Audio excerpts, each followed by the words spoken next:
Ate, ano pangalan mo? Ano kanunagan mo? Kaibigan ako. Hindi talaga nakausap. Hindi. Kahit Ganyan yung talaga. mga pamangkin na hindi naman kakausap. Ayaw talaga. Pag kakausap siya, sabi niya, kaya matakot naman yung mga pamangkin na siya. Pero sa pagkain, paano niyo po siya inalagaan, paliguan? Kung pagkain kung sinabi ko lang ng ganun ko, bumangon na pero, May amba pa, oo, pero kakain din.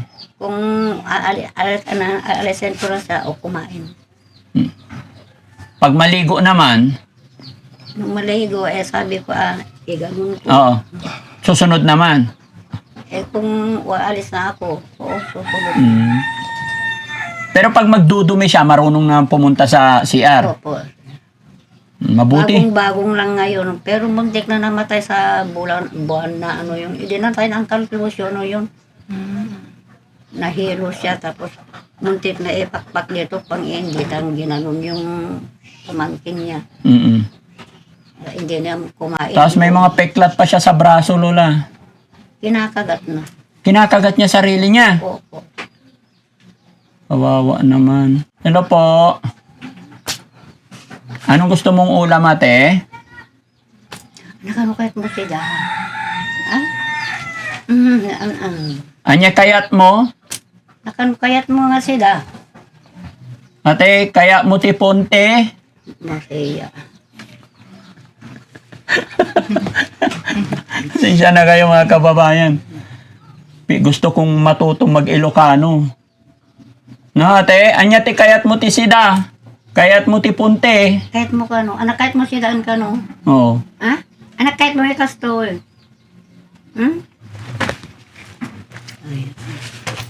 Te, anya kayat mo ti sida tayo? Ha? Hello? Ay, mahiyain. Hi. Mahiya, sir. Nahiya siya. Opo. Oh, marunong din mahiya. Hello, ate. Pag hindi na kabisado yung tao ganyan. Mahiyain. Pero pag kabisado niya, Pag kabisado na magsabi. sumbagan na. Opo. Na, butang eh. Sir, hindi anak kahit mo sila Ate, Tulungan may regalo ako sa inyo. Nay, may dala akong bigas para sa inyo. kadam, pa-thank you ka na anak ko. Tulungan na kakano ta pa nagbiag mo. Kurot ka manin.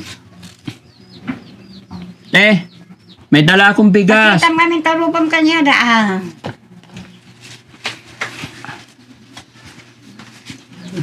Katungtong mo kano ni sir ni? Pahiram. Katungtong mo kano ni sir? Pahiram. De bagana king ka, de bagana. Pagkausap. Anong paborito niyang ulam? Pagkausap mo yung purong yung malalakas ng sigurado nila. Nay, anong gusto niyang ulam parate? Ulam, anya ti kayat na sida? Kahit anong sir. Kahit ano? Oo. Laging pag kumain gatas. Gatas ang ulam. Opo sir. Kahit may gulay, may ulam ng karne. Magtimpla na naman ng gatas. Mas gusto niya yung gatas. Opo sir. Nay, sa edad niyo pong yan, syempre, humihina rin yung katawan ninyo. Di po ba kayo nahihirapan mag-alaga ng anak na ganito? Talagang mahirapan na ako, sir. Mahirapan. Pero ano bang magawa ko? Anak ko siya. Alangan na pabayaan ko siya. Hindi ko naman sa kapatid na kasi yung kapatid niya, lagi sila makipagtanim para naman may bigay niyang alawas ng anak na nila na mag-aral. No? Ano ko nang Hi, sir. Bigyan kitang pera, pambiling gatas. Pakuha nga yung bigas, guys. Yan mga kababayan, mga kabarangay, si nanay. Ito po na inilapit sa atin. At hirap na daw po siya sa kanyang anak. At namang problema si nanay, ayon sa kanya, paano na daw pag siya ay nawala? Paano at sino ang mag-aalaga sa kanyang anak? No?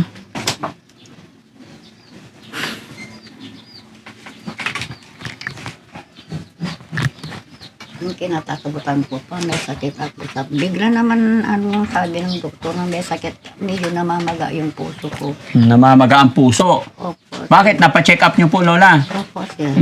Dito. Eh, Lola, may dala akong bigas. Pasensya na kayo, hindi ako nakapag-grocery. Opo. No? Kasi biglaan. O, ate, anong gusto mo? Oh, dabagas mo, oh. Oh, Dabagas na, Thank you. Anan? Thank you, Daddy. Frankly? Daddy Frankie po. Frankie. Tama. Mm-mm. Yan na, Kita man, dyan bagas mo na. Dyan bagas. Nantinda, oh. Oh, thank you. Thank you, kamatin, anak ko. Parang parang magkaedad lang po kayo. Sir. No? Ano Ibigay. Bait nun yun. Mabait noon. Opo, sir. At saka masipag pa. Manganganak pa ako sa kasunod na ko Siya ang magsaing, Oo. sa palibot. Pag matapos kami kumain, mag-ugas agad-agad. Oo. Iwan ko kung bakit biglang ganyan. Hindi nyo talaga nadala sa doktor pagamutan kahit minsan? Hindi. Sabi ko noon, ipunta kami sa, sa Karin, di ba? Yung parang baliw-baliw. Pero yung sinabi ni, hindi mo punta doon. Baka pinalo sila ng pinsan ko doon. Ayun, natakot ako. Mm. Sa kainsan, pag pinunta mo doon, bantayan mo, sabi niya. May anak ako noon ng Maliit. Opo, wala naman magbantay sa kanya. Opo, kailangan talaga ng pamilya na ay Lola. Opo. Kailangan ng family. Opo. Sige Lola ha. Salamat at napasyal ako dito sa inyo. Bigyan ko po kayo ng pambili ng ulam. No?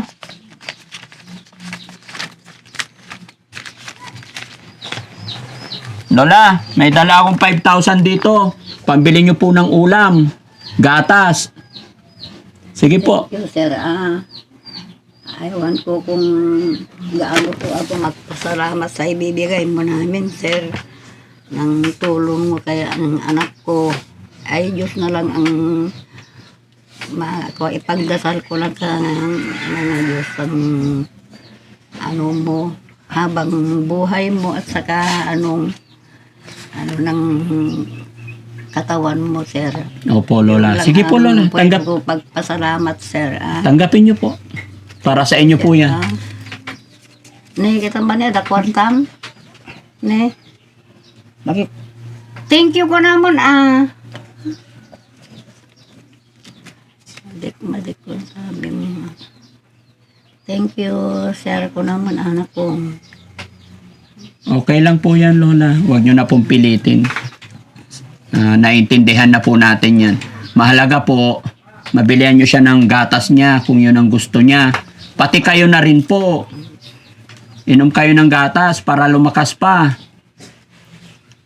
Di na siguro ako lumakas. Bakit? Kain tayo, lalakas. Oo, kumain ako, pero kung sumpungan ako ng problema ko, yun, hindi na ako makatulog. Mm-mm. Kahit magdamag, kung iniisip ko ng ganyan, ginagawa na. Huwag mo isipin yung problema, Lola. Lilipas din yan. Hayaan mo yung problema na mamroblema.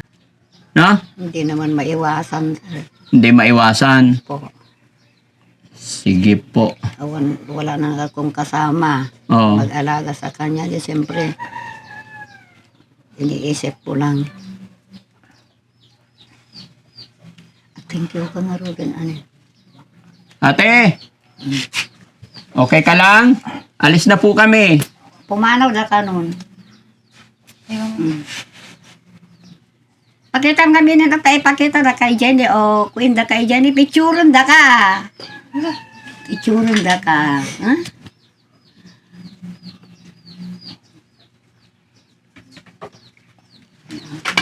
So yun mga kababayan, mga kabarangay, no? Ito po yung sitwasyon ni nanay at saka ang kanyang anak. na nagpapahirap ng sobra kay nanay. Ayon po sa kanya, mula pa nung 12 years old, nagsimula yung sakit ni ate. No? At wala na ring asawa si Lola, kaya napakahirap. At yung mga kapatid din daw, ay may kanya-kanyang pamilya na. Kaya yun, sana makabalik pa ang Team Daddy Frankie at matulungan pa natin sila. So sa ngayon mga kababayan, ito ang naibigay na kayanan ng Team Daddy Frankie. Nagbigay tayo ng isang sakong bigas at saka kaunting tulong financial na sana makatulong kahit papano sa kanilang mag-ina. At muli po ako ay magpapasalamat kay Miss Ilocana na siyang nagdala sa atin dito para makita ang kalagayan ng kanilang mga kabarangay, mga kababayan dito. Kaya maraming salamat pong muli sa atin lahat mga kababayan. Nakatulong na naman po tayo na dahil po sa inyong walang sawang pagsuporta. Ma'am, dito ka ma'am? Po ka? Yan. Salamat naman, sir, sa Dito ka, ma'am. lahat. Opo ka po. Ayan. So, anong masasabi naman ni ma'am? Sige po. Ayan, maraming salamat po ulit sir sa walang sawang pagtulong sa mga kababayan po natin na kagaya po nila Lola na deserving po talaga na na matulungan. At yun lang sir, sana marami po tayong matulungan na mga kababayan natin. At si Lord na lang po bahala sa atin na mag-bless pa. Ayan, God bless po. Basta laban lang tayo, Laban no? lang po. At masaya ako mga kababayan kasi kumbaga may kasama po kami sa mga araw na ito, nakaraang araw pa. Kumbaga kaisa po natin si Miss Ilocana na nagga-guide sa amin, nagga-guide sa Team Daddy Frankie para mapuntahan yung mga kababayan natin dito. Kaya maraming salamat po sa lahat po ng sumusuporta kay Miss Ilocana. Shoutout po sa inyong lahat. Mabuhay po tayong lahat. Ganon din po sa aking mga followers, subscribers. Maraming salamat po. Nawa ay lagi po kayo nandyan at pakishare po ang video ito nang sa ganon ay mas makatulong pa tayo. Lola, sana po napasaya ka namin sa hapon na ito. Opo, sir. Ako, Diyos ko, kasam ka di apo na kita itong pulong kara kami. Sika ka di apo, ti mga hilayo kara kwa dati sakit kinsam sa mo yung da. Ikam ka di apo, ida, iti natindog kin makaba nga panagbiag datap na matulungan dan tumanan ti sakas na kara kami nga kailangan ti tulong Diyos ko. Tarabayam ka di ida apo, ti lugar nga papananda. Iti kambat ida iti atindog nga panagbiag datap na makatulong na ka dali ti kasapulan ti tulong apo. Thank you, sir. Walang anuman po. Thank you kay God. No? Wala po naman. Sir. Sana makabalik pa ako, Lola, para mapagdalaman lang ako ng grocery. Ano po? Opo, sir. Sana Sige. parang matulungan mo yung anak ko. Opo. Hindi naman ako kung gaano ako magpasalamat sa iyo at sa Panginoon. Kay God lang po, Lola. No? Huwag niyo na po kaming alalahanin. Ang Team Daddy Frankie ay kasangkapan lang din po ng Panginoon. Ipagdasal ko, sir, kay Panginoon na pahabaan na pa ang buhay mo at saka ilayo na ka sa ano na naman ng sakit. Parang ang dami ang matulungan mo, sir. Opo, salamat po. Sige, Lola. Saka Alis din na sa po inyo kami. ako. Opo, sir. Thank you. Thank you marami, sir. So, yun mga kababayan, mga kabarangay. Maraming salamat. Team Daddy Frankie, pansamantala magpapaalam po. Mabuhay po tayo lahat and God bless po.